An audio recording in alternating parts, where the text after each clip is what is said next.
अगर आपके पास rough copy तो पॉइंट्स लिख लें तो आपके लिए बेनिफिशियल रहेंगे। जब आप इसको पढ़ेंगे तो आपके पॉइंट्स कनेक्ट हो जाएंगे और एक लैंग्वेज बनेगी। वेरी इंपॉर्टेंट लाइन, इसे अंडरलाइन कर लें। ये जो चैप्टर हम पढ़ने वाले हैं ये दोहा, चौपाई, छंद और सोरठा इससे निर्मित हुआ है। बहुत महत्वपूर्ण तथ्य है, इनको आप नोटिस करते चले। प्यारे विद्यार्थियों, आज के वीडियो में मैं पंकज शर्मा आप सभी का हार्दिक अभिनंदन करता हूं। आज हम पढ़ने जा रहे हैं क्षितिज भाग 2 का चैप्टर नंबर 2, राम लक्ष्मण और परशुराम संवाद। ठीक है, तो इस चैप्टर से रिलेटेड हम 4 बिंदुओं पर चर्चा करेंगे। पहले हम बात करेंगे विषय वस्तु की, यानी कि इसमें कंटेंट क्या है, किस विषय पर बात की गई है, ठीक है, और किस प्रकार का संवाद है ये। उसके बाद हम बात करेंगे बहुवैकल्पिक प्रश्नोत्तर पर। बहुवैकल्पिक प्रश्नोत्तर यानी कि एमसीक्यूज, जो आपकी परीक्षा में पूछे जाते हैं। ये एमसीक्यूज हम चैप्टर के बीच बीच में आपसे पूछेंगे, यानी कि हमने थोड़ा सा चैप्टर पढ़ा, हमने एक पद पढ़ा, उसके बाद आपसे कुछ क्वेश्चंस पूछे जाएंगे जिनका आंसर आपको कमेंट बॉक्स में देना है। ठीक, उसके बाद हम बात करेंगे अभ्यास प्रश्नोत्तर पर, यानी कि हमारी पाठ्य पुस्तक में इस चैप्टर से रिलेटेड जो क्वेश्चंस दिए गए हैं उनके बारे में हम लोग चर्चा करेंगे। वो किस प्रकार के प्रश्न और किस प्रकार की भाषा में हम उनका आंसर लिख सकते हैं। उसके बाद सबसे महत्वपूर्ण पॉइंट पर हम लोग बात करेंगे और वो है महत्वपूर्ण प्रश्नोत्तर, यानी कि विगत वर्षों में इस चैप्टर से रिलेटेड जो क्वेश्चंस आए हैं अभी तक उनके बारे में हम लोग चर्चा करेंगे। उनमें से कुछ क्वेश्चंस हमने उदाहरण के तौर पर लिए हुए हैं, जिससे कि आप समझ सकें कि प्रश्न किस प्रकार से परीक्षा में पूछा जाता है और किस प्रकार से फिर उसका हमको आंसर देना चाहिए। ठीक है, तो इन 4 बिंदुओं पर चर्चा करेंगे। अगर इस पाठ की हम बात करें तो इसमें कविवर तुलसीदास जो है या महाकवि तुलसीदास जो है ये विशेष भूमिका में है, क्योंकि ये रामचरितमानस का ही एक अंश है। ये चैप्टर क्या है? रामचरितमानस का ही एक अंश है। तो इसमें तुलसीदास जी द्वारा जो पद लिखे गए हैं, यानी कि जो चौपाइयां लिखी गई हैं, दोहे लिखी गए हैं, उनके बारे में हम लोग विस्तृत चर्चा करने वाले हैं। ठीक है, तो चलिए शुरू करते हैं। पाठ 2, राम लक्ष्मण और परशुराम संवाद। प्यारे बच्चों, हमेशा की तरह जिस प्रकार से हम लोग जब भी कोई चैप्टर पढ़ते हैं तो सबसे पहले पढ़ते हैं उसका पाठ प्रवेश। पाठ प्रवेश पढ़ने से हमें यह मालूम पड़ जाता है कि हम इस कविता में या इस पद्य में या इस दोहे में जो भी पढ़ने वाले हैं वो किस विषय से संबंधित है। उसकी एक छोटी सी भूमिका हमारे मन में तैयार हो जाती है, हमारी मानसिकता तैयार हो जाती है कि उस चैप्टर में हम लोग क्या पढ़ने वाले हैं। तो इसको हम यहाँ से शुरू कर रहे हैं। पाठ प्रवेश सबसे पहला दिया हुआ है, देखिएगा। राम भक्ति परंपरा में तुलसीदास जी की तुलना किसी से करना असंभव है।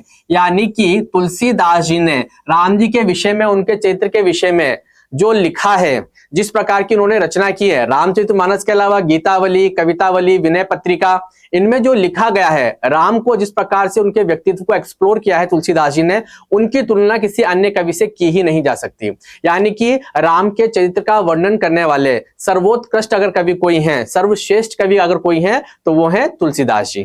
ठीक है, रामचरितमानस तुलसीदास जी की अनन्य राम भक्ति और उनकी सृजनात्मक कौशल का अत्यधिक सुंदर उदाहरण है। अगर आप ये देखना चाहें कि तुलसीदास जी किसी विषय पर सुंदर से सुंदरतम कितना लिख सकते हैं, तो उनका मूल विषय है राम। राम के विषय में जब उन्होंने लिखा है रामचरितमानस में, तो उन्होंने अपने कला पक्ष और भाव पक्ष को इतने सुंदर प्रकार से शब्दों में उकेरा है कि वो किसी भी व्यक्ति को भावना में बांध लेने में सक्षम है। तो उनकी सृजनात्मकता यानी क्रिएटिविटी जो है उनका अगर क्रिएटिविटी टैलेंट देखना हो आपको कि भावों को किस प्रकार से सुंदर शब्दों से आलोकित किया जाता है, अलंकृत किया जाता है, भावयुक्त किया जाता है और लोगों को उससे जोड़ा जाता है, तो ये तीनों क्वालिटीज भरपूर मात्रा में मिलती हैं रामचरितमानस में, जो कि उदात्त उदाहरण है, एक सर्वश्रेष्ठ उदाहरण है रामचरितमानस किसका? तुलसीदास जी के सृजनात्मक कौशल का। आगे देखते हैं। तुलसीदास जी की रचनाओं में श्री राम मानवीय मर्यादाओं और आदर्शों के प्रतीक हैं। राम जी की विशेषता यह कि जब आप रामचरितमानस पढ़ते हैं तो उसमें जितना भी राम जी के व्यक्तित्व से संबंधित बातें की गई हैं वो सब मानवीय जीवन पर आधारित हैं। यानी कि राम ने अपने जीवन में जो भी किया है वो सब अनुकरणीय है, यानी हम भी अपने जीवन में उतार सकते हैं। राम कभी भी अपने आप को भगवान नहीं मानते, वो अपने आप को एक साधारण मनुष्य मानते हैं। जिस प्रकार से धरती पर एक साधारण मनुष्य अपना जीवन जीता है, उसी प्रकार से राम ने एक साधारण मनुष्य के तौर पर अपना जीवन जिया, लेकिन मानवता का जो चरम है, मानवीयता और मनुष्यत्व का जो चरम है, मानवता के जो गुण हैं, उनका सबसे उदात्त और अलौकिक रूप उन्होंने समाज में स्थापित किया है। किन्होंने? श्री राम ने। इसलिए उन्हें आदर्श और मर्यादा पुरुषोत्तम कहा जाता है। ठीक है, पुरुषोत्तम का मतलब सर्वश्रेष्ठ, पुरुषों में सबसे उत्तम व्यक्तित्व, चरित्र जिसका है वो है राम का। ठीक, आगे देखते हैं।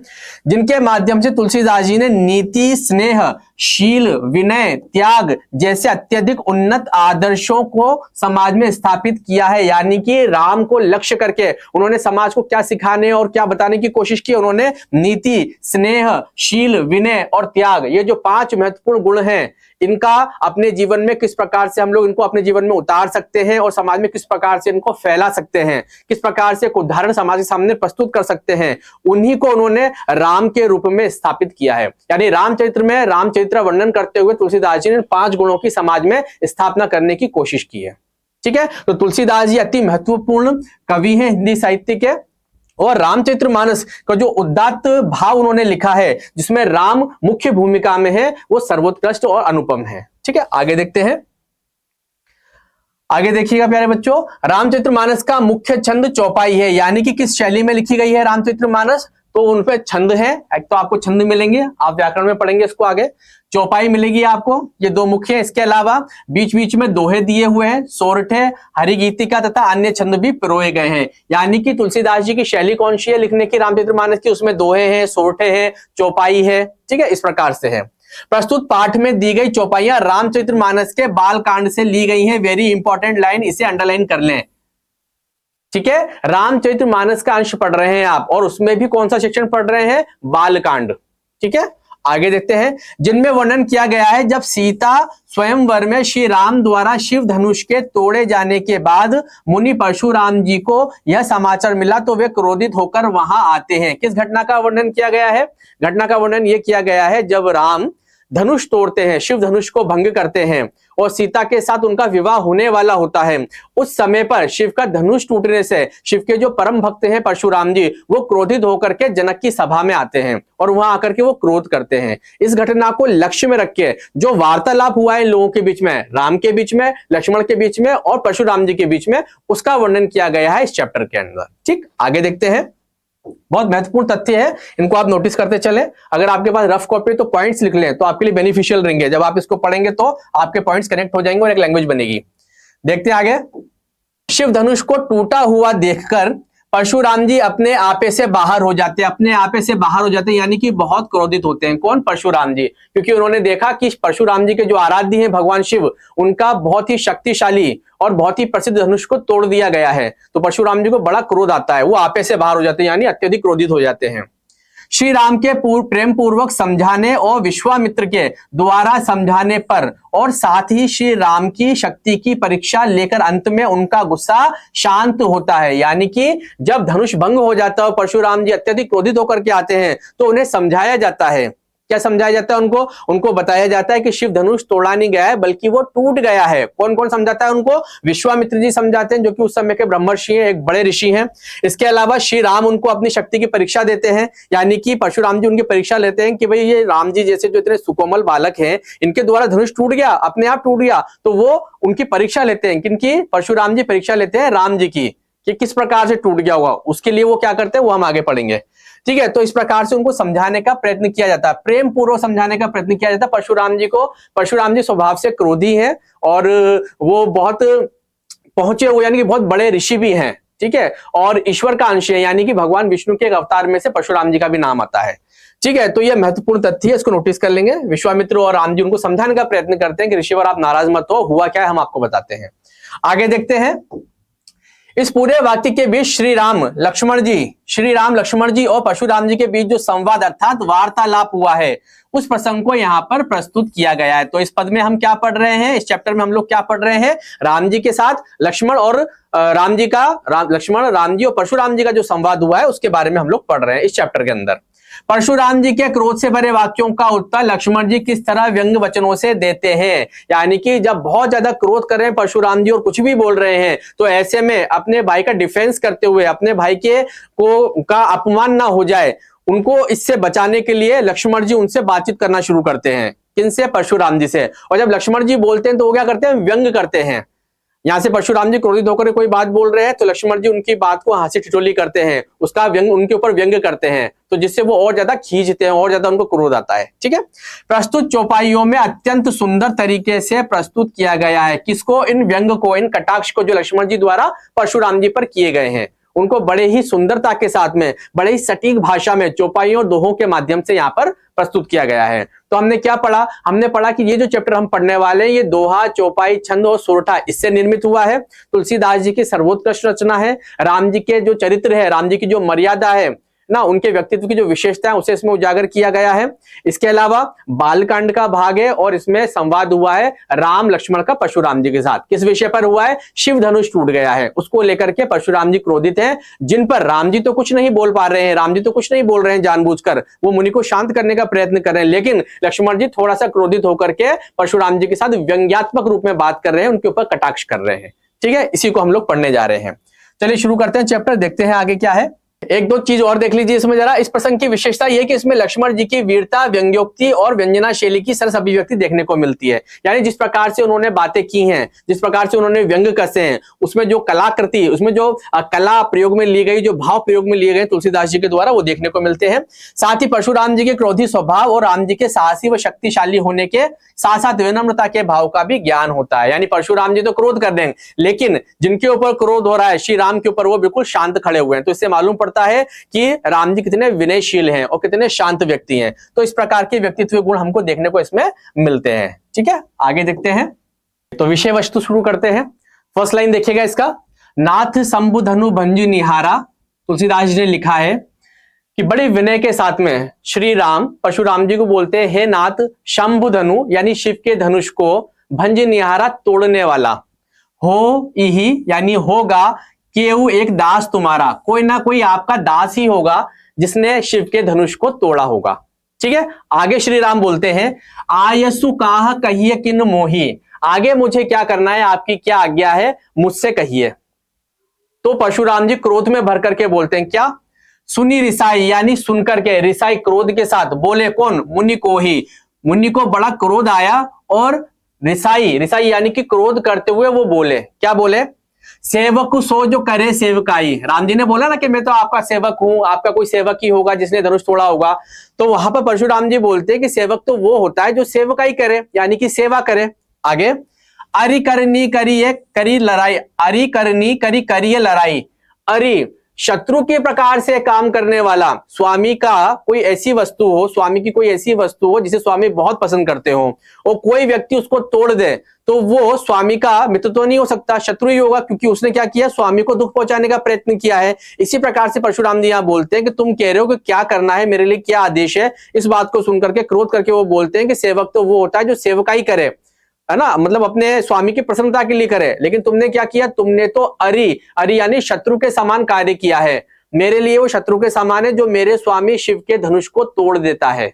ये बोले कौन, परशुराम जी। आगे देखिए, सुनहु राम जही शिव धनु तोड़ा, हे राम जिसने भी शिव के धनुष को तोड़ा है। कौन बोल रहे, परशुराम जी। सहस बाहु सम सो रिपु मोरा, वह सहस्त्र बाहु के समान, रिपु यानी मेरा शत्रु है। सहस्त्र बाहु कौन था, एक राजा था जिसकी सहस्त्र भुजाएं थी, और परशुराम जी ने युद्ध में उस राजा की अपने फरसे से सहस्त्रों भुजाएं काट डाली थी। ठीक है, तो बहुत बड़े योद्धा है परशुराम जी। तो परशुराम जी ने यहाँ पर उदाहरण देकर के बोला कि सारी बातें छोड़ो, जिसने भी शिव के धनुष को तोड़ा है वो सहस्त्र बाहु के समान मेरा रिपु यानी कि शत्रु है। आगे, सो बिलगाऊ बिहाई समाजा, समाज यानी कि इस सभा में जितने भी लोग बैठे हैं वो उस व्यक्ति को बिलगाओ यानी अलग कर दो, अपने में से अलग छांट के बाहर निकाल दो। आगे, न त मारे जेहि सब राजा, अन्यथा यहाँ पर बैठे हुए सारे राजा मारे जाएंगे। कौन बोल रहा है ये बात, परशुराम जी बोल रहे, क्रोध से पीड़ित होकर के। आगे देखिए, सुनी मुनि बचन लखन मुस्काने। अब जब इतनी बात लखन यानी कि लक्ष्मण जी ने सुनी परशुराम जी की, तो लक्ष्मण जी वहां बैठे बैठे मुस्काने लगे। अब भाई किसी व्यक्ति को क्रोध आ रहा हो और उसको देख करके दूसरा व्यक्ति मुस्कुराए तो उसका क्रोध और बढ़ता है। आगे देखिएगा, बोले परशुधरी अवमाने, उन्होंने क्या किया, परशु को धारण करने वाले जो परशुराम जी हैं उनकी अवमानना करते हुए यानी उनकी बात को काटते हुए लक्ष्मण जी बीच में बोले, क्या बोले, बहु धनु ही तोरी लरिकाई। लरिकाई यानी बचपन में हमने बहुत सारे धनुष तोड़े हैं। कबहु न असी ऋष कीन गोसाई, कभी भी किसी भी ऋषि ने, किसी भी बड़े व्यक्ति ने हम पर इतना गुस्सा नहीं किया। ये बात कौन बोले, लक्ष्मण जी बोले। किससे बोले, परशुराम जी से। ठीक है, पहले तो परशुराम जी क्रोध को देख के वो मुस्कुराए और उनकी अवमानना करते हुए यानी कि उनकी बात को बीच में काटते हुए बोले कि भाई बचपन में तो हमने बहुत सारे धनुष तोड़ दिए, लेकिन इस प्रकार से तो किसी गोसाई यानी किसी भी व्यक्ति ने हमारे ऊपर, किसी भी विद्वान व्यक्ति ने हमारे ऊपर क्रोध नहीं किया। आगे, यही धनु पर ममता के ही हेतु, आपकी इस धनुष के साथ में जो कि टूट गया है, कौन सी ममता है यानी कौन सा प्रेम जुड़ा हुआ है, कौन सा स्नेह जुड़ा हुआ है। कौन बोल रहा है ये बात, लक्ष्मण जी बोल रहे हैं। किससे बोल रहे हैं, परशुराम जी से। क्यों बोल रहे हैं, क्योंकि परशुराम जी को धनुष टूटने पर गुस्सा आ रहा है।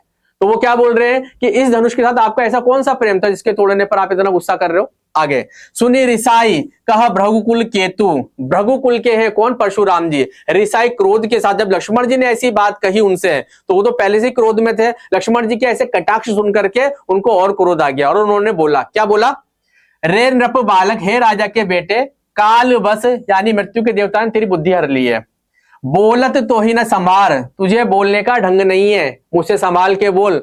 क्यों, क्योंकि तू राजा का बेटा है, काल बस मृत्यु के देवता ने तेरी बुद्धि हर ली है, इसलिए मुझसे संभाल के बोल। आगे धनु ही सम त्रिपुरारी, ये धनुष कोई सामान्य नहीं था, त्रिपुरारी का धनुष है यानी शिव का धनुष है। विदित सकल संसार, और ये बात पूरे संसार जानता है, भगवान त्रिपुरारी, त्रिपुरासुर का वध करने के लिए भगवान त्रिपुरारी यानी कि शिव का सबसे प्रसिद्ध और शक्तिशाली धनुष ही है, और यह बात पूरा संसार जानता है। क्या बोला है दोहे के अंदर परशुराम जी ने, रे नृप बालक, हे राजा के बेटे, काल बस मृत्यु के देवता ने तेरी बुद्धि हर ली है, इसलिए बोलत तो ही न संभार, इसलिए तू मुझसे ऐसी बातें कर रहा है, इस प्रकार से बात कर रहा है। धनु ही सम त्रिपुरारी, त्रिपुरारी के धनुष के समान कोई और धनुष है ही नहीं, विदित सकल संसार, और ये पूरा संसार जानता है। इस प्रकार से क्रोध करते हुए परशुराम जी ने लक्ष्मण जी के उस हास्य का, उस कटाक्ष का जवाब दिया। यानी कि हम यहाँ पर यह बात कह सकते हैं कि परशुराम जी अत्यधिक क्रोधित हैं। क्यों, क्योंकि उनके स्वामी जो शिव है उनका धनुष भंग हो गया है, और ऐसे में लक्ष्मण जी क्या कर रहे हैं, कटाक्ष कर रहे हैं, व्यंग कर रहे हैं, मुस्कुरा रहे हैं, जिससे कि परशुराम जी का क्रोध और बढ़ रहा है। चलिए आगे देखते हैं। हम आगे देखें, अगले वाले पद पर हम जाएं, उससे पहले क्वेश्चन आप लोगों के लिए है, हे नाथ, भगवान शिव के धनुष को तोड़ने वाला आपका कोई एक दास ही होगा, यह किसका कथन है। अभी हमने पढ़ा है, आप लोगों को अगर याद है तो आपके पास 4 ऑप्शन है, जनक जी का, प्रभु श्री राम का, परशुराम जी का या लक्ष्मण जी का। इसमें से जो भी करेक्ट आंसर है उसे आप कमेंट बॉक्स में अभी के अभी लिखेंगे, ठीक है। इससे आपके कई सारे क्वेश्चन तैयार हो जाएंगे और आपको मालूम पड़ जाएगा कि एक पर्टिकुलर जो पद हम पढ़ रहे हैं उसका हाईलाइट क्या है, ठीक। तो यहां पर क्वेश्चन में फिर से रिपीट कर रहा हूं, हे नाथ, भगवान शिव के धनुष को तोड़ने वाला आपका कोई एक दासी होगा, यह कथन किसका है। आपके ऑप्शन है जनक जी का, परशुराम जी का, श्री राम का या फिर लक्ष्मण जी का। इनमें जो करेक्ट आंसर उसे आप कमेंट बॉक्स में लिखेंगे। चलिए आगे चलते हैं, दूसरा पद देखते हैं। लखन कहा हंसी हमने जाना, यानी कि आगे बात बढ़ती है। हम परशुराम जी ने लक्ष्मण जी के पहले कटाक्ष का जवाब दे दिया, उसके बाद फिर बात आगे बढ़ी, और क्या आगे बढ़े, यहां पर लखन जी कहते हैं, लखन कहा हंसी हमरे जाना, यानी कि लक्ष्मण जो है हंसते हुए बोलते हैं कि हम तो जानते थे। सुनाहु देव सब धनुष समाना, सारे धनुष एक समान होते हैं, एक जैसी उनकी आकृति होती है, हम तो यही जानते थे।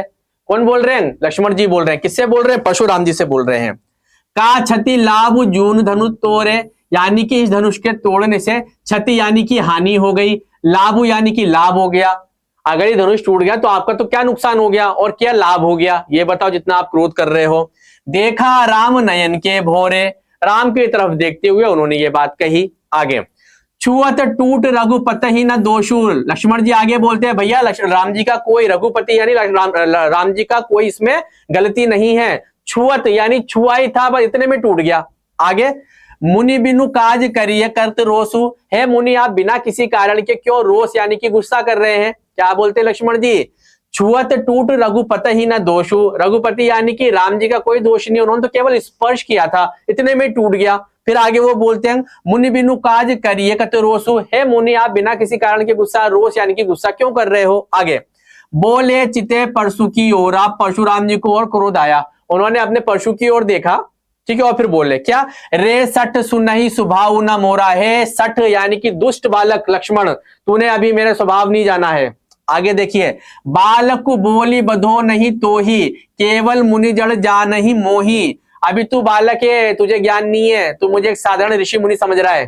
क्या बोल रहे हैं परशुराम जी क्रोध में भर करके, हे शठ यानी है दुष्ट बालक, तू अभी बालक है, अबोध है, तेरे को कोई ज्ञान नहीं है, तू मुझे साधारण ऋषि समझ रहा है। केवल मुनि जड़ जान ही मोही, मुझे एक ऋषि मुनि समझ रहा है साधारण सा। आगे बाल ब्रह्मचारी यति कोही, अब अपने बारे में परशुराम जी बोलते हैं कि मैं कौन हूं, मैं हूं बाल ब्रह्मचारी यति कोही, यानी बहुत क्रोधित बाल ब्रह्मचारी। आगे विश्वविद क्षत्रिय कुल दोही, और विश्वविद पूरा संसार जानता है कि मैं क्षत्रिय कुल का द्रोह करने वाला हूं, यानी कि मैंने क्रोध में आकर के अनेकों बार क्षत्रियों को समाप्त किया है, इस धरती से क्षत्रियों को विहीन कर दिया है, धरती पर मैंने एक भी क्षत्रिय नहीं छोड़ा। तो मैं कैसा हूं, अत्यधिक क्रोधी हूं, बाल ब्रह्मचारी हूं, और दुनिया जानती है कि मैं क्षत्रियों का नाश करने वाला हूं। 21 बार मैंने भूमि पर क्षत्रियों का नाश किया है, एक भी क्षत्रिय मैंने धरती पर नहीं छोड़ा। ऐसा बोलते अपने बारे में इंट्रोडक्शन। आगे, भुजबल भूमि भूप बिनु कीन्ही। भुजबल, अपने भुजबल से मैंने धरती को जीता, और भूप बिनु कीन्ही यानी कि राजाओं के विहीन कर दी, यानी धरती पे कोई राजा ही नहीं बचा। अपने भुजबल से मैंने क्या किया? भूप बिनु कीन्ही, किसको? भूमि को मैंने राजा विहीन कर दिया, यानी मेरे समय पर एक भी राजा बचा ही नहीं, क्योंकि मैंने सारे राजाओं को मार डाला। ठीक है, और पूरी धरती को अपने भुजबल से जीत लिया। आगे, विपुल बार मही देवन दीनी। विपुल यानी अनेकों बार मैंने राजाओं का संहार कर दिया, धरती पर जितने भी राजा थे उन सबको मार डाला, अपने भुजबल से भूमि को जीत लिया, और क्या किया? दान कर दिया। विपुल बार यानी अनेक बार, किनको? मही देवन यानी धरती के देवता, कौन? ब्राह्मणों को। क्या बोल रहे परशुराम जी? कि मैंने अनेकों बार धरती के सारे राक्षसों को, सारे राजाओं को मार डाला, और अपने भुजबल से धरती को जीत करके धरती के जो देवता कहे जाते हैं ब्राह्मण, उनको मैंने दान कर दिया। कितनी बार? विपुल बार, अनगिनत बार दान कर दिया। आगे, सहस्र बाहु भुज छेद निहारा। मैंने सहस्त्र बाहु नाम के जो राजा थे उसकी भुजाओं को छेद दिया, यानी कि काट दिया, जिसके बारे में मैंने आपको पहले बताया था। आगे, परशु बिलोकु महीप कुमारा। हे राजा के बेटे, मेरे परशु को देख, इसी परशु से मैंने सहस्त्र बाहु की हजारों भुजाओं को छेद दिया, यानी कि काट दिया था। दोहा दिया है, मातु पितहि जनी सोच बस करसी महिष किशोर। अपने माता पिता, मातु पितहि जनी सोच बस करसी महिष किशोर, गर्भन के अर्भक दलन परसु मोर अति घोर। क्या बोल रहे हैं परशुराम जी? मातु पितहि जनी सोच बस, अपने माता पिता के बारे में सोच, करसी महिष किशोर। हे किशोर, हे राजा के बेटे, अपने माता पिता के बारे में भी जरा सोच। क्यों? क्योंकि जब मैं बोलता हूं और जब मेरा नाम सुनते हैं तो क्या होता है? गर्भन यानी जो स्त्रियां गर्भवती होती हैं, के अर्भक दलन, उनके गर्भ गिर जाते हैं। ठीक है, परशु मोर अति घोर, मेरा जो परशु है जब वो चलता है, जब लोग उसके दर्शन करते हैं, तो ऐसे में जो गर्भवती स्त्रियां होती है उनके गर्भ में ही उनके शिशुओं की मृत्यु हो जाती है। मैं इतना घोर प्रतापी हूं। हे राजा के बेटे, सोच समझ के बोल, तू क्या बोल रहा है? अपने माता पिता के बारे में सोच। कौन बोल रहा है? परशुराम जी बोल रहे हैं। किस भाव से बोल रहे हैं? रौद्र रस से भरे हुए हैं, क्रोध में हैं। और किससे बोल रहे हैं? लक्ष्मण जी से बोल रहे हैं, क्योंकि लक्ष्मण जी क्या कर रहे हैं? उनके क्रोध को और बढ़ा रहे हैं। ठीक है, आगे देखते हैं। इसके बाद नेक्स्ट क्वेश्चन देख लेते हैं। सहस बाहु समसो रिपु मोरा वाक्यांश से क्या प्रतीत होता है? सेकंड ऑब्जेक्टिव क्वेश्चन देखिए, सहस बाहु समसो रिपु मोरा वाक्यांश से क्या प्रतीत होता है? फर्स्ट ऑप्शन है, जिसने शिव धनुष तोड़ा है उसे परशुराम जी अपना शत्रु मानते हैं, फर्स्ट ऑप्शन। सेकंड, परशुराम जी अपने आप को सर्वश्रेष्ठ समझते हैं।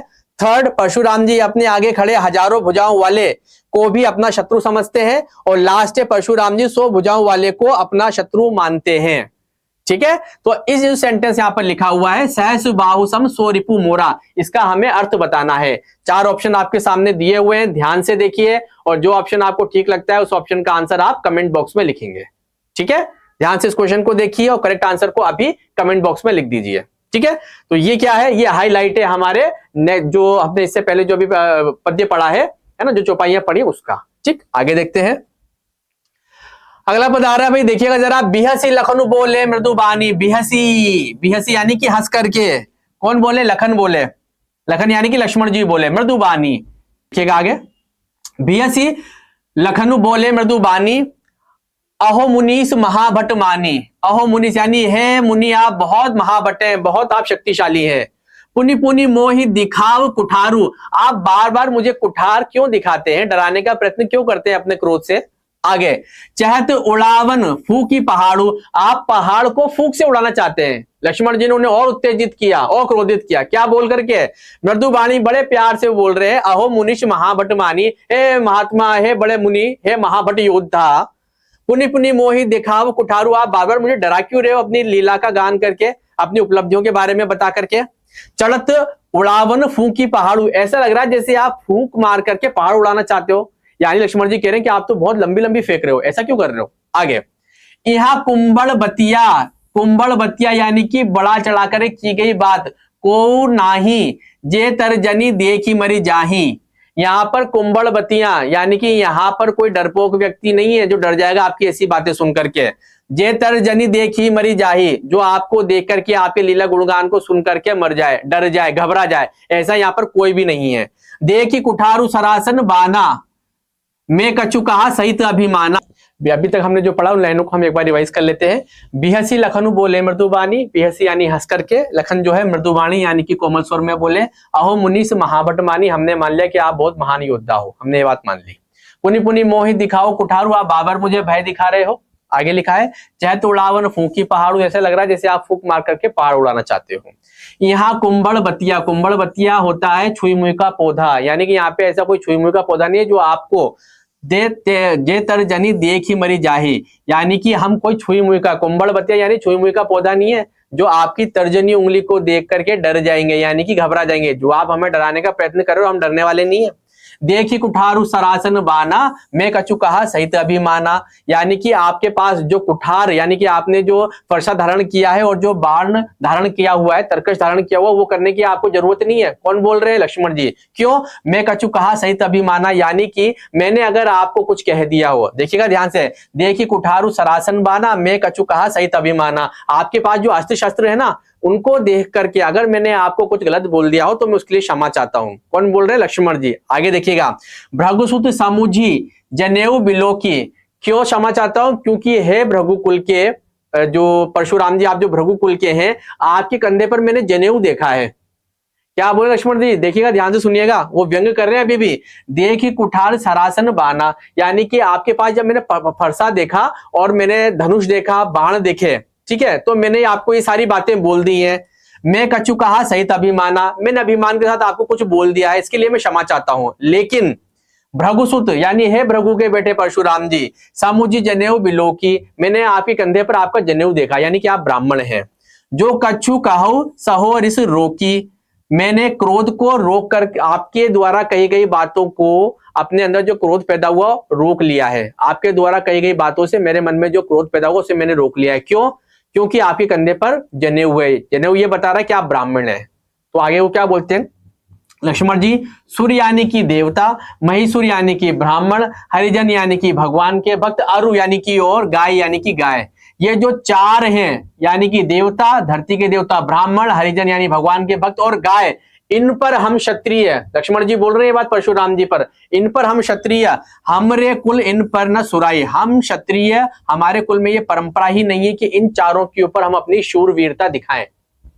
ठीक है, यानी कि व्यंग किया गया है लक्ष्मण जी के द्वारा, बिल्कुल सीधा सीधा, कि मैं आपसे जो कुछ भी बोल दिया उसके लिए मैं क्षमा चाहता हूं। क्यों? क्योंकि आपके कंधे पर जने हुए आप ब्राह्मण हैं और हमारे कुल में देवता के ऊपर, ठीक है, धरती के देवता यानी ब्राह्मण के ऊपर, इसके अलावा हरिजन यानी भगवान के भक्तों के ऊपर, अरु यानी कि और, गाय यानी कि गायों के ऊपर किसी भी प्रकार की शूरवीरता नहीं दिखाई जाती है। हमारे कुल की ये परंपरा नहीं है, इसलिए जो कुछ भी मैंने कह दिया मैं उसके लिए माफी चाहता हूं। आगे, बंधे पापु अब कीरति हारे, क्यों? क्योंकि इनके ऊपर जो भी अपनी शूरता दिखाता है, जो चार मैंने आपको गिना है, इनके ऊपर लक्ष्मण जी कहते हैं जो भी अपनी शूरता दिखाता है यानी वीरता का प्रयोग करता है, मारताहु पाक परिय तुम्हारे, यानी कि उसे अपयश ही मिलता है। ठीक है, इनको जो मारता है, इनको जो पीड़ित करता है, उन चारों को जो पीड़ित करता है उसको केवल अपयश ही मिलता है। ठीक है, कोटि कुलिस सम वचन तुम्हारा है परशुराम जी, आपको ये शस्त्र धारण करने की जरूरत नहीं है। कोटि कुशल यानी कि आपकी तो वाणी इतनी भयंकर है, इतनी भयानक है कि उसके द्वारा या व्यक्ति को मार दो,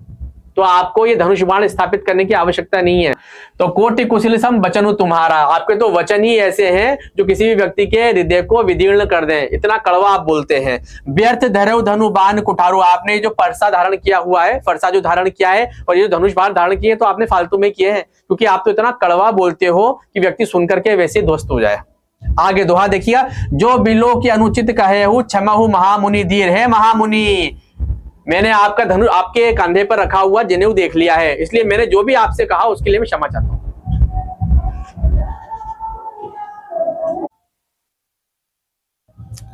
तो चलिए अब दोहा देख लेते हैं इस पद का। जो बिलो की अनुचित कहे हूं, देखिएगा ध्यान से, जो बिलो की अनुचित कहे हूं क्षमहु महामुनि धीर, यानी कि धीर धारण करके है महामुनि, मुझे क्षमा कर दीजिए जो भी मैंने अभी तक कहा है। सुनी सरोष भृगुवंश मणि बोले गिरा गंभीर, यानी कि जब इतनी बात लक्ष्मण जी ने परशुराम जी को सुना दी तो लक्ष्मण जी की इन बातों को सुन करके भृगुवंश मणि कह रहे हैं हम यहाँ पर परशुराम जी को, उन्होंने क्या किया? बहुत गंभीर स्वर में बोला। यानी इतने व्यंग हो गए, इतनी बातें लक्ष्मण जी के द्वारा कह दी गई सीधे तौर पर, कटाक्ष के तौर पर, व्यंग के तौर पर, और उनका जवाब परशुराम जी बराबर देते रहे। जब अंत में उन्होंने जो आर्ग्यूमेंट किया लक्ष्मण जी ने परशुराम जी के साथ में, तो उसको सुनकर के वो बहुत भर गए और बड़े गंभीर स्वर में बोले। तो क्या बोले देखते हैं, जरा ध्यान से देखिएगा। हम आगे चले उससे पहले क्वेश्चन देख लेते हैं। क्वेश्चन नंबर 3 दिया हुआ है एमसीक्यूज पर आधारित। गर्भन के अर्भक दलन परशु मोर अति घोर पंक्ति से परशुराम जी के बारे में क्या पता चलता है। ये पंक्ति अभी हमने चौपाई में पढ़ी थी। तो इसका अर्थ पूछा जा रहा है कि इससे क्या मालूम पड़ रहा है आपको, यानी क्या आशय है। ऑप्शन दिए हुए हैं, गर्भ से ही क्षत्रियों की शत्रुता स्वीकार की है। दूसरा है कि हमें जब क्रोध आता है तो वे किसी बालक को भी मारने से नहीं हिचकिचाते, उनके क्रोध से गर्भ में पल रहे बच्चे भी डरते हैं, या उपरोक्त सभी। ये 4 ऑप्शन आपको दिए हुए हैं। मैं एक बार क्वेश्चन रिपीट कर रहा हूं। गर्भन के अर्भक दलन परशु मोर अति घोर, इस पंक्ति का आशय पूछा गया है, जिसके 4 ऑप्शन आपके सामने हैं। इनमें से जो भी ऑप्शन आपको करेक्ट लगता है उसे आप कमेंट बॉक्स में लिखेंगे, ठीक है। ये हमारे जो हमने पिछला चौपाइयां पढ़ी है उनका हाईलाइट है, ध्यान रखेंगे इसका, और आंसर आप कमेंट बॉक्स में करेंगे। चलिए आगे देखते हैं। अब इसके बाद आगे लिखा हुआ है भाई, कौशिक सुनहु मंदु यह बालकु, यानी कि लक्ष्मण जी के साथ इतना आर्ग्यूमेंट होने के बाद परशुराम जी को बहुत गुस्सा आया और उन्होंने लक्ष्मण जी के पास खड़े हुए कौशिक नंदन यानी विश्वामित्र जो थे ऋषि, उनसे कहा। क्या कहा? कौशिक नंदन सुनहु मंद यहु बालक, ये बालक तो मंद बुद्धि है, ठीक है, यानी कि इसका दिमाग काम नहीं कर रहा है। कुटिल काल बस निज कुल घालकु, कुटिल काल बस यानी काल ने इसकी बुद्धि को वश में कर लिया है, ठीक है, और अब ये स्वयं को नुकसान पहुंचाएगा। आगे, भानुवंश राकेश कलंकु, ये भानुवंश का जो राजा है उसका कलंक है, यानी कि सूर्य वंश का ये कलंक है। निपट निरंकसु अबुधु असंकु, निपट निरंकुश, निरंकुश यानी इसका अपने आप पे नियंत्रण नहीं है, अबुध यानी मूर्ख है, अज्ञानी है, इसे मालूम ही नहीं क्या बोल रहा है और किससे बोल रहा है। ये बात कौन बोल रहे हैं? परशुराम जी बोल रहे हैं, ठीक। किससे बोल रहे हैं? विश्वामित्र नाम के ऋषि से, जो कि राम और लक्ष्मण को साथ लेकर के जनक की सभा में आए थे। आगे, काल कवल हो यही छन माही, ये काल के वशीभूत हो गया और एक क्षण में इसकी मृत्यु हो जाएगी। अब आगे, कहो पुकारी खोरी मोहि नाही, खोरी यानी कि अब मुझे कोई दोष मत देना, खोरी यानी कि कोई मुझे अब दोष मत देना, क्योंकि अब मैं क्षण भर में के घाट उतार दूंगा, मार डालूंगा। तुम हटको जो चाहो उबारा, अगर तुम इसे बचाना चाहते हो, हे विश्वामित्र, अगर तुम इस लक्ष्मण नाम के बालक को बचाना चाहते हो तो कहिए प्रताप बलु रोषु हमारा, तुम इन्हें मेरा प्रताप बताओ कि मैं परशुराम हूं कौन और मेरा क्रोध कैसा है। लखन कहू मुनि सुजसु तुम्हारा, अब इतनी बात परशुराम जी से सुनकर के लक्ष्मण जी फिर बोल उठे। क्या बोल उठे? लखन कहू मुनि सुजसु तुम्हारा, हमने आपका बहुत यश सुन लिया है अभी तक, जितना भी आपने अपने बारे में बताया है। कौन बोले? लक्ष्मण जी। किससे? परशुराम जी से। तुम्हें अछत को बरने पारा, अगर अभी भी कोई कमी रह गई तो अपनी प्रशंसा के गीत और गा लो और सुना लो। अपने मुंह तुम अपनी करनी, अपने मुंह से तुम अपनी प्रशंसा करते हो। बार अनेक भांति बहु बरनी, और आपने अनेक प्रकार से अनेकों उदाहरण देकर के राजाओं के नाम लेकर के आपने अपने मुंह से अपनी बहुत प्रशंसा कर ली, और करना चाहते हो कर लो। नहीं संतोष तब पुनि कछु कहे, फिर कह लो। अगर संतोष नहीं हुआ है तो कुछ और अपने बारे में बता लो। जनि रिस रोक दुसहु दुख सहु, अपने रिस यानी कि क्रोध को रोकते क्यों हो? क्रोध में आकर के जो आप अपनी प्रशंसा कर रहे हो उसे और कर लो, अपने क्रोध को मत रोको, अपनी प्रशंसा की बातों को मत रोको और बोलो, क्योंकि अभी तक आप अपने मुंह से अपनी प्रशंसा ही कर रहे हो। कौन बोल रही है बात? लक्ष्मण जी बोल रहे हैं। किससे बोल रहे हैं? परशुराम जी से। वीरवती तुम धीरा शोभा, गारी देते ना पावहु शोभा, वीरव्रती यानी कि तुम वीर हो, ब्रह्मचारी हो, ठीक है, और कैसे हो? वीर भी हो, धीर यानी कि गंभीर भी हो, धैर्य भी धारण करने वाले हो। तो तुम जैसे इतने अच्छे व्यक्ति के द्वारा गारी यानी अगर कोई गाली देता है तो कितना बुरा लगेगा। कौन बोला? लक्ष्मण जी। किससे बोले? परशुराम जी से। कि आप धीर व्रती हैं, धीर यानी धैर्य धारण करने वाले हैं, महान व्यक्ति हैं, वीर व्रती हैं, वीर योद्धा हैं। तो ऐसे में जब आप गाली देते हैं ना, गारी देते ना पावहु शोभा, तो आपको ये शोभा नहीं देता, अच्छा नहीं लग रहा। ये जो आप डराने की बातें कर रहे हो, मुझे मारने की बातें करो, अच्छा नहीं लग रहा। दोहा देखिए, सूर समल करनी करही, कहीं न जावही आपू, और विद्य मान रन पाई रिपु, कायर कतही प्रतापु। सूर समर करनी करही, सूर यानी कि जो योद्धा होते हैं वो समर में यानी युद्ध में अपना कौशल दिखाते हैं, यानी वो युद्ध करते हैं।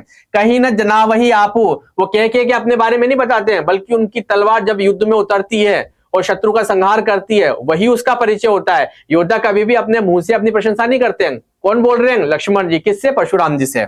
विद्यमान रण पाई रिपु, कायर कथई प्रतापु, जब रण में कोई अपनी प्रशंसा अपने मुंह से करने लगता है तो वो कायर कहलाता है, क्योंकि रण में केवल योद्धा की तलवार ही उसकी प्रशंसा करती है। और अगर कोई रण में के क्षेत्र में उतर करके, रण के मैदान में उतर करके केवल अपने प्रताप के बारे में, अपनी विशेषताओं के बारे में बता रहा है तो वास्तव में वो योद्धा नहीं है, कायर है। ठीक है, ये बात कही किसने कही? ये बात कही लक्ष्मण जी ने। और किससे कही? परशुराम जी से, जो कि बहुत क्रोध से भरे हुए हैं। एक क्वेश्चन देखिए, पूरे विश्व में परशुराम जी किस रूप में प्रसिद्ध हैं? Important question.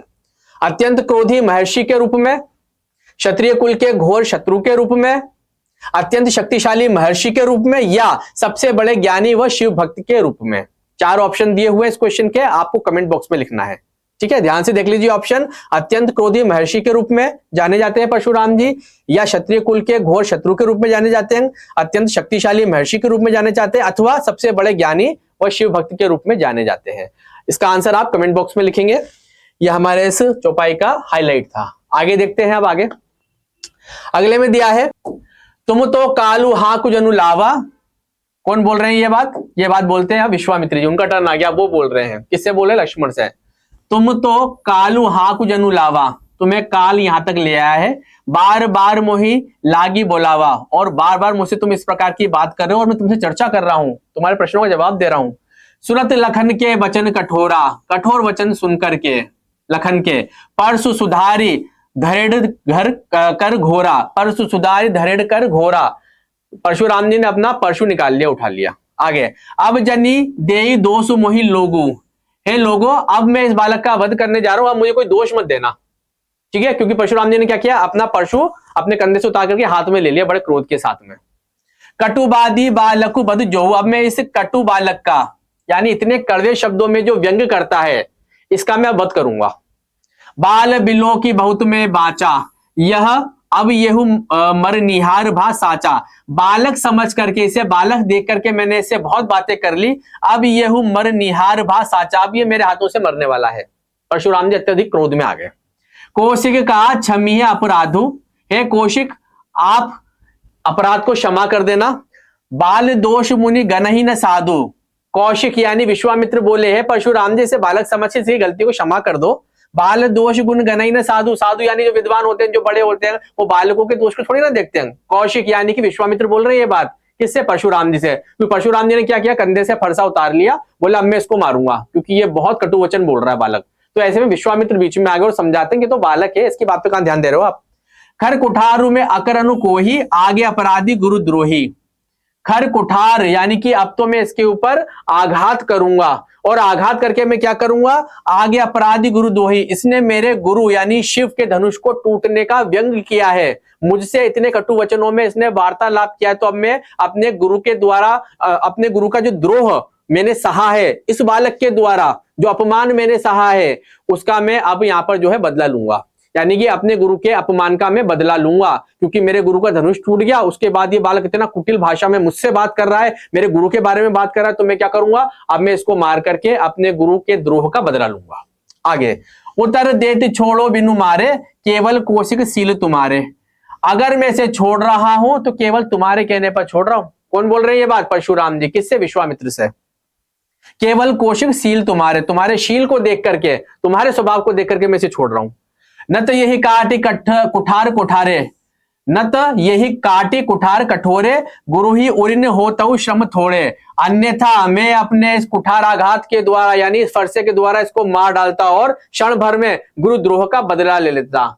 हे कौशिक नंदन यानी कि विश्वामित्र, तुम मुझसे कह रहे हो क्या कि ये तो बालक है, इसकी बात पे ध्यान मत दो, ये सुनकर के ही मैं इसको छोड़ रहा हूं, अन्यथा मैं अपने इस कुठार के द्वारा यानी अपने फरसे के द्वारा कुठाराघात करता इस पर, और अपने गुरु के द्रोह का यानी अपने गुरु के अपमान का बदला ले लेता तुरंत। आगे, गाध ही सुनु कहा हृदय हंसी। अब जब गाध ही यानी कि जब ये बातें सुनी किसने? विश्वामित्र ने, तो मन ही मन हंसे। किसकी बात पर? परशुराम जी की बात पर। अयमय खाण न उखमय, अजहु न बूझ अबूझ, यानी कि विश्वामित्र हंसे, मुस्कुराए मन ही मन में और बोले कि परशुराम जी वैसे तो बड़े ज्ञानी हैं, लेकिन वो अभी तक लक्ष्मण और राम के वास्तविक स्वरूप को पहचान ही नहीं पाए हैं। बिल्कुल साधारण भाषा में बता रहा हूं मैं आपको। दोहे में क्या बोले? यानी कि गादी सुनू, यानी कि ये बात जब उन्होंने सुनी परशुराम जी की कि मैं तो इसको मार देता, अपने गुरु के द्रोह का बदला ले लेता, तुम्हारे कारण से मैं इसको छोड़ रहा हूं, तो ये बात सुनकर के विश्वामित्र मन ही मन हंसे और उन्होंने कहा कि परशुराम जी आप अभी तक वास्तविक रूप राम और लक्ष्मण का समझ ही नहीं पाए हैं।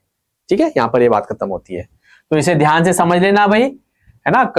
लक्ष्मण जी क्या कर रहे हैं, बहुत ज्यादा क्रोध बढ़ा रहे हैं, वो ऐसे वचन बोल रहे हैं, ऐसे कटाक्ष कर रहे हैं कि परशुराम जी और क्रोधित होते जा रहे हैं। तो अंत में तो उन्होंने सोच लिया कि भैया अब मैं फरसा उन्होंने हाथ में धारण कर लिया, बोले अब तो मैं इसका वध करूंगा। लेकिन बीच में विश्वामित्र आ गए और उन्होंने क्या किया, उन्होंने बोला कि ये तो बालक है, हो गई गलती हो गई इससे, इसकी बात पे ध्यान मत दो। ठीक है, और फिर वो मन ही मन मुस्कुराए कि तुम अभी तक विद्वान हो परशुराम जी, अभी तक राम लक्ष्मण के वास्तविक स्वरूप को नहीं समझे। चलिए क्वेश्चन पर आते हैं। क्वेश्चन नंबर 5, राम के वचन परशुराम के लिए कैसे थे? ऑप्शन देखिए, फर्स्ट अग्नि के समान उग्र, जल के समान शीतल, पाषाण यानी पत्थर के समान कठोर और वायु के समान अदृश्य। ठीक है, क्वेश्चन फिर से रिपीट कर रहा हूं, राम के वचन परशुराम जी के लिए कैसे थे? 4 ऑप्शन आपके सामने है, राइट आंसर आप कमेंट बॉक्स में लिखेंगे। फर्स्ट ऑप्शन है अग्नि के समान थे, जल के समान थे, पाषाण के समान थे या वायु के समान अदृश्य थे। आगे चलते हैं, चलिए अब अगला देखते हैं क्या लिखा हुआ है यहां पर। कहु लखनु मुनि शील तुम्हारा, को नहीं जान विदित संसारा, यानी कि पूरा संसार जानता है मुनिवर के आपका शील कैसा है।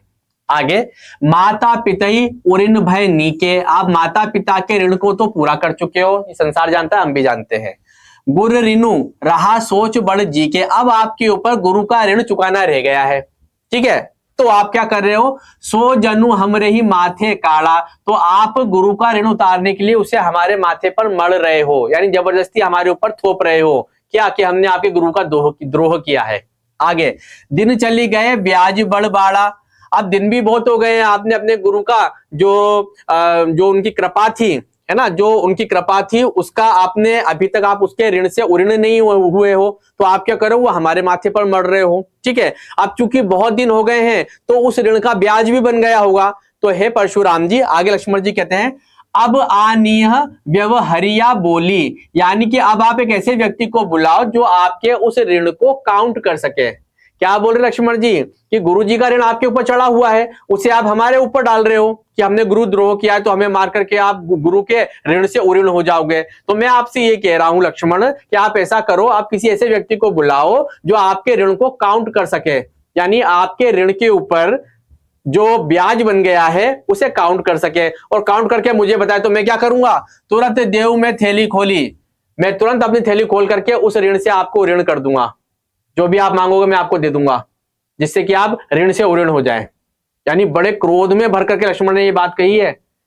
परशुराम जी कह रहे हैं मेरे गुरु का द्रोह हुआ है, मैं तुमसे बदला लूंगा। लक्ष्मण जी कह रहे हैं हमारे माथे पे मत मढ़ो इसको। हाँ, ये बात जरूर है कि गुरु का ऋण आपके ऊपर चढ़ा हुआ है और बहुत दिन का चढ़ा हुआ है, तो किसी व्यक्ति को बुलाओ, वो देखे, जांच करे ऋण कितना हुआ और ब्याज कितना हुआ, उस ब्याज को मैं अपनी थैली खोल करके, यानी कि मैं आपको अभी का अभी दे दूंगा। ऐसा बोल रहे कौन, लक्ष्मण जी। किससे, परशुराम जी से। सुनि कटु बचन कुठार सुधारा, अब परशुराम जी का तो मतलब बहुत ज्यादा पारा चढ़ गया भाई साहब। ये बात सुनते से जैसे लक्ष्मण ने बोला ना कि मैं थैली खोल करके दे दूंगा जो भी ब्याज बनेगा, ठीक है, तो आप बहुत ज्यादा क्रोधित हो गए और उन्होंने क्या किया, अपने कुठार यानी कि अपने पास जो परसा था उसे अपने हाथ में ले लिया और लक्ष्मण जी को मारने के लिए उद्यत हुए। ऐसा लगा कि अब वो लक्ष्मण को मार देंगे। तब हाय हाय सब सभा पुकारा, सभा में जितने भी राजा थे वो सब हाहाकार कर उठे, यानी कि वही कहने लगे कि परशुराम जी शांत हो जाओ, इस बालक को छोड़ दो, यानी हाहाकार मच गया, सब भयभीत हो गए। भृगुबर परसु देखा बहु मोही, इस पर भी लक्ष्मण जी चुप नहीं, और क्या बोलते हैं भृगुबर, हे भृगुकुल के परशुराम जी, आप अपना कुठार यानी कि परसा मुझे दिखा रहे हो, डरा रहे हो मुझे।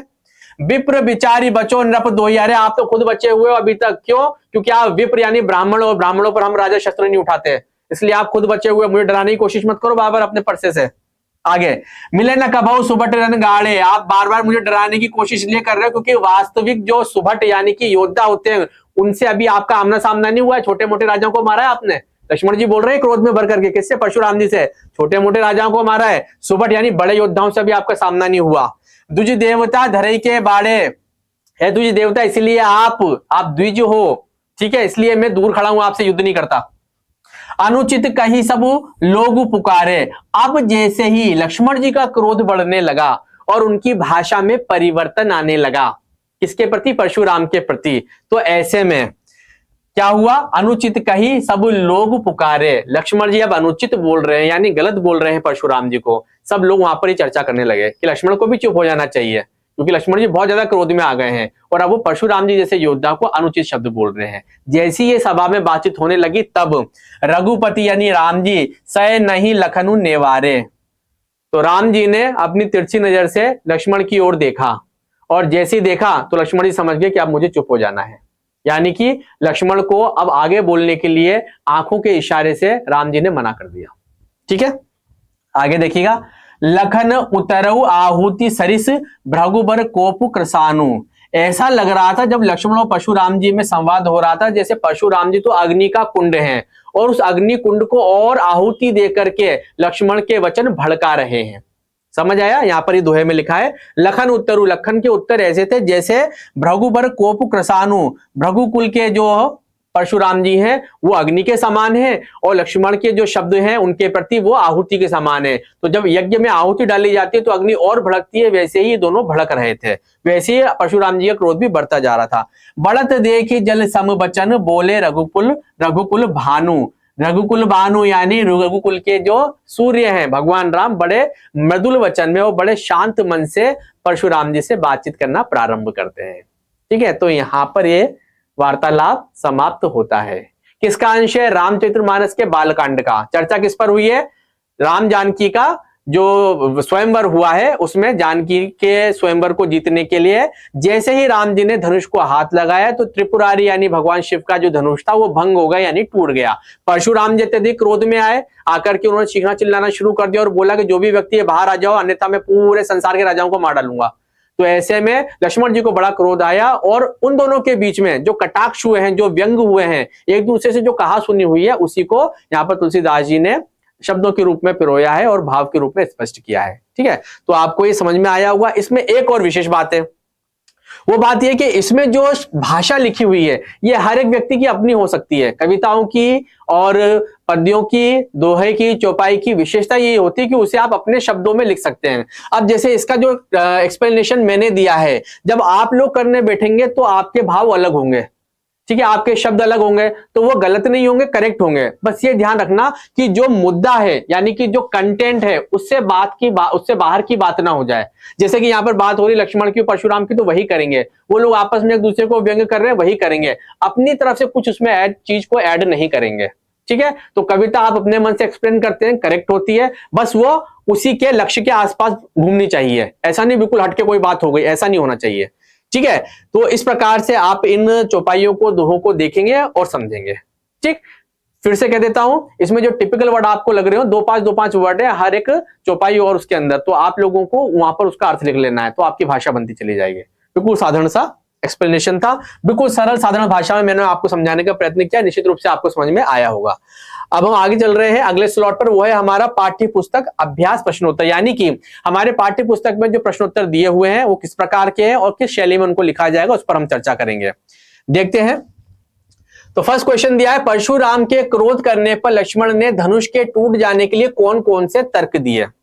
आंसर देखिए, परशुराम के क्रोध करने पर लक्ष्मण ने धनुष के टूट जाने के लिए तर्क देते हुए कहा कि आप किस लिए इतना क्रोध कर रहे हैं। फर्स्ट लाइन, इस धनुष से आपकी इतनी ममता क्यों है। श्री राम ने इसे केवल छुआ था और उनके छूते ही धनुष खुद टूट गया। ऐसे कई धनुष तो हमने बचपन में तोड़े हैं और किसी ने हम पर क्रोध नहीं किया।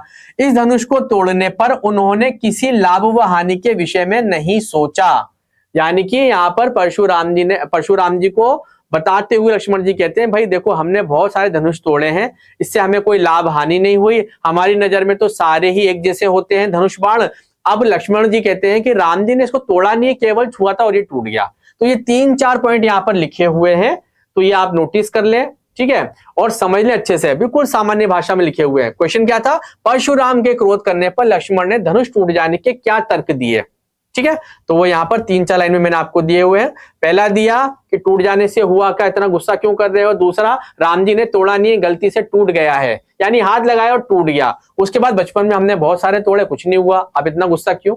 ठीक है, आगे देखते हैं। प्रश्न नंबर 2 दिया है, लक्ष्मण ने वीर योद्धा की क्या क्या विशेषताएं बताइए। वेरी इंपॉर्टेंट क्वेश्चन, इसे टिक मार्क कर लेना भाई। लक्ष्मण ने वीर योद्धा की निम्नलिखित विशेषताएं बताइए। नंबर 1, वीर पुरुष अपनी महानता का गुणगान खुद नहीं करते हैं।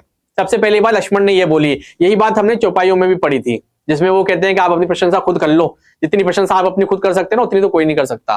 तो यहाँ पे पहला गुण बताया लक्ष्मण जी ने कि वीर पुरुष अपनी महानता का गुणगान नहीं करता। दूसरा, शूरवीर युद्ध करते हैं, अपने प्रताप का गुणगान नहीं करते। योद्धा की तलवार बोलती है करना क्या है, वो खुद गुणगान नहीं करता कि मेरी तलवार ऐसे चलाता हूं और ऐसे युद्ध करता हूं।